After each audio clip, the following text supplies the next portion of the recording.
When people talk about homosexuality, they often ask, is it a choice? I heard it is. Hello, what's your name? Christian. Well, Christian, let's see what the latest science has to say. Oh, that. To help us, here are two gay people, George and Martha. Before we can answer, is it a choice, we must first determine what it means to be gay. How do you know you're a homosexual? The same way you know that you're straight. Since the 19th century, many theories about homosexuality have been offered that are untestable and contradictory. Male homosexuality is the result of an absent father and an overbearing mother. See ya. Stand up straight, dear. And the female homosexual has never recovered from her anger over not having the penis. She wishes to avenge her perceived castration by taking another female as her sexual object. You're kidding me, right? Well, I've always been told that homosexuality is unnatural. Is it? In fact, homosexual relations are common in nature, including zebras, baboons, dolphins, sheep, buffalo, ducks, foxes, elephants, horses, gorillas, moose, house cats, pigs, mice, rabbits, swans, and lions, to name a few.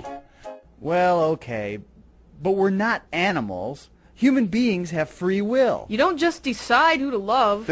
Settle down there, Martha. Christian does have a point, but let's take a look at the most recent scientific evidence. As they study sexual orientation, scientists are currently looking at three main areas: genes, hormones, and birth order.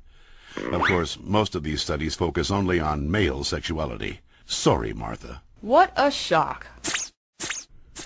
Let's first look at studies of identical twins. Hi.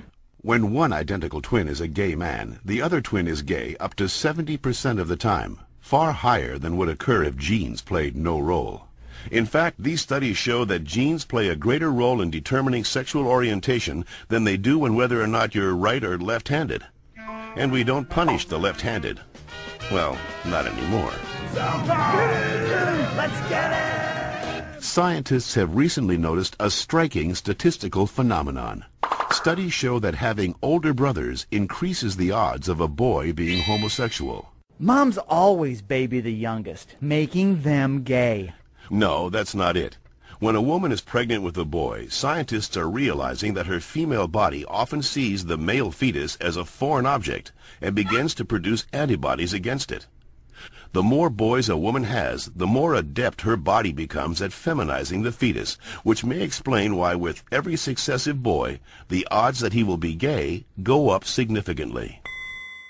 All right, maybe you all accept it, but what about those people who started out gay and say they became straight by discovering God? What about ex-gay ministries? Even so-called ex-gay ministries don't claim to change a person's inner sexual desires, just his or her sexual conduct. We're still gay. If these places really work, why don't they all use the same technique? Why does each ministry experiment its own way? Well... And why have so many members and leaders recanted earlier claims that they were changed? Maybe these programs don't work for everyone, but what's the harm? How about the feelings of shame and guilt they instill and reinforce in their victims? Or the money, energy, and time they sap from people who have nothing wrong with them? Says you. Well, in point of fact, not just George says that, Christian. The American Medical Association, the American Psychiatric Association, the American Psychological Association, the American Psychoanalytic Association, the American Academy of Pediatrics, and the National Association of Social Workers have all stated that homosexuality should not be treated as a mental disorder, and that they oppose attempts at reparative or conversion therapy, and that sexual orientation is not a choice and cannot be changed. So that's it. I'm supposed to believe that it's not a choice just because all those doctors and scientists say so? Or you could just ask us. I do know this one girl named Heather who goes back and forth, but she's Shut up.